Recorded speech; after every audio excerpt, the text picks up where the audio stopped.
அதிகாரம் திருவள்ளுவர் பண்ணியிருக்காரு. செய் நன்றி அறிதல்.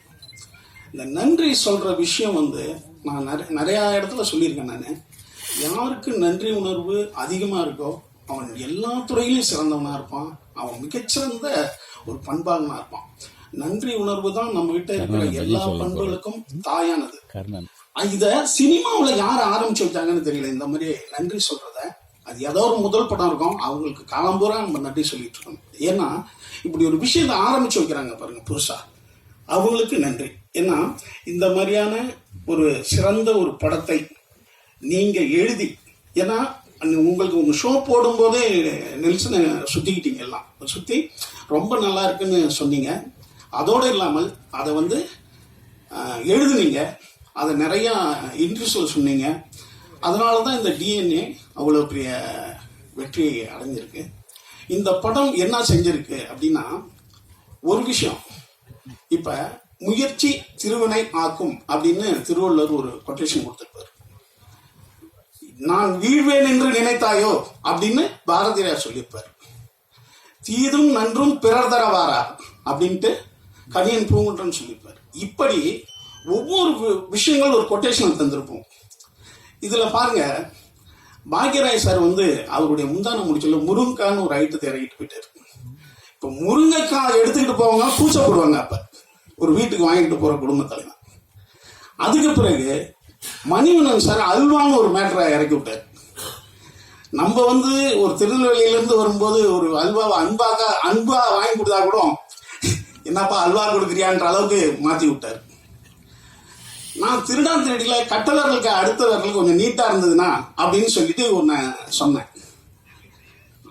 அதே போல இந்த படம் ஹாஸ்பிட்டல்ல பிறகுற குழந்தைங்க உண்மையாலுமே நம்ம குழந்தை தான் வருதா அப்படின்ற எனக்கு கிட்டத்தட்ட ஒரு 5 ஃபோன் பண்ணாங்க. 5 பேர் ஃபோன் பண்ணாங்க. என்னங்க பயன்படுத்தி விட்டுட்டாரு இந்த டைரக்டரு.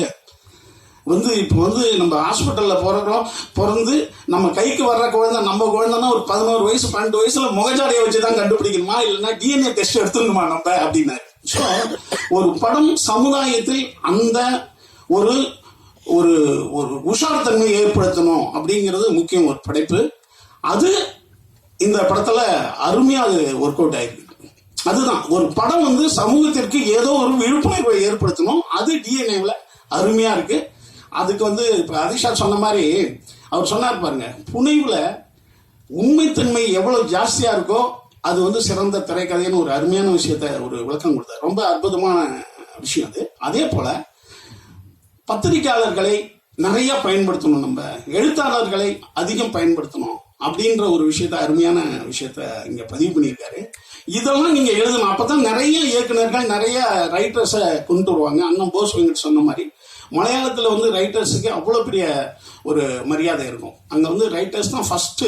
நம்ம இன்னும் சொல்ல போனா ஆங்கில படங்களே வந்து மிகச்சிறந்த நாவலை தான் படமா எடுக்க ஆரம்பிப்பாங்க. நம்ம நினைக்கிறோம்ல கதை வெளியே போயிடுச்சுன்னா அந்த கதை வந்து ஈஸி ஆயிடும், அதெல்லாம் கிடையாது.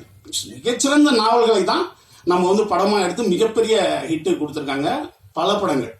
ஸோ ரைட்டர்களையும் அதே போல எழுத்தாளர்களையும் நிறைய பயன்படுத்தணுங்கிறது இந்த நன்றி அறிவித்தல் கூட்டத்தில் ஒரு முக்கியமான ஒரு விஷயம். அடுத்தது நன்றியில வந்துங்க, இப்ப நான் எனக்கு வந்து ஒரு சின்ன ஒரு கதாபாத்திரம் இதில் கொடுத்துருக்காங்க. ஆனா நான் வந்து என் வாழ்நாள் பூரா சொல்றவங்க எல்லாம் என்ன சொல்றாங்க, ஏங்க அருமையான ஒரு விஷயத்த உங்களுக்கு பண்ணிட்டாங்க இந்த படத்துல அப்படின்னு சொல்றாங்க இல்லையா. இது என் உள்ள மனசுல எப்போதும் இந்த டீமுக்கு இயக்குனருக்கு மட்டும் கிடையாதுங்க, ஒரு ஹீரோ அவரு என்ன சொல்லியிருப்பாங்க, ஏங்க அவருக்கு கூட அவர் சொல்லியிருக்கலாம். அடுத்தது இந்த ப்ரொடியூசர் அல்லது ரைட்டர் யார் வேணாலும் ஏங்க யாரா அவரை போடலாமே அப்படின்னு சொல்லியிருக்கலாம்.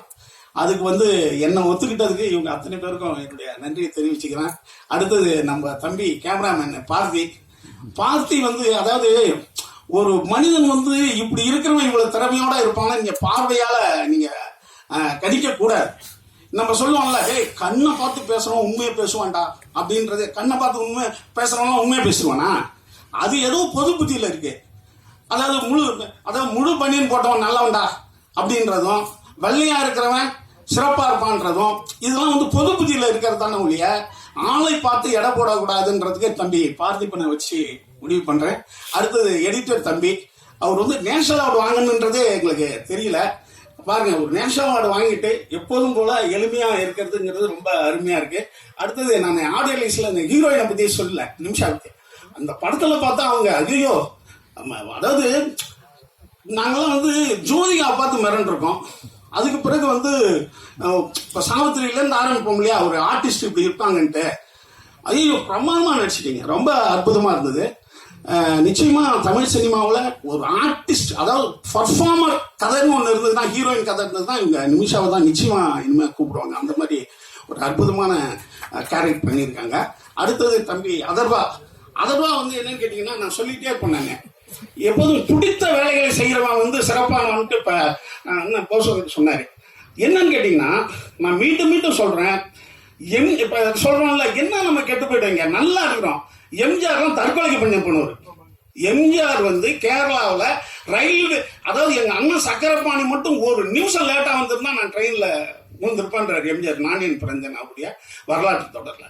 அப்ப என்னன்னு கேட்டா, எம்ஜிஆர்லாம் 15 வருஷம் இல்லவே இல்லை ஃபீல்டுல, ஏதோ படம் நடிச்சிட்டு இருக்காரு. இப்ப மனைவி அண்ணா இருக்காரு, மனைவி பொன்மாணிக்கம், அவர் வந்து 8வது ஒரு புத்தகம் எழுதியிருக்காரு.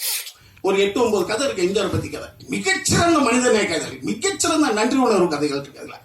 அதுல வந்து அவர் வந்து இட்லி ஒரு அம்மா விற்கும் ஒரு இடத்துல, எம்ஜிஆர் வாங்கிக்குவாரு. வாங்கினா காசு இல்லை அவர்கிட்ட. காசு இல்லாத போது ஐயோ நான் காசு. இந்த வீடியோ உங்களுக்கு பிடிச்சிருந்தா லைக் பண்ணுங்க, ஷேர் பண்ணுங்க, கமெண்ட் பண்ணுங்க, சப்ஸ்கிரைப் பண்ணுங்க, மறக்காம பெல் ஐகானை கிளிக் பண்ணுங்க.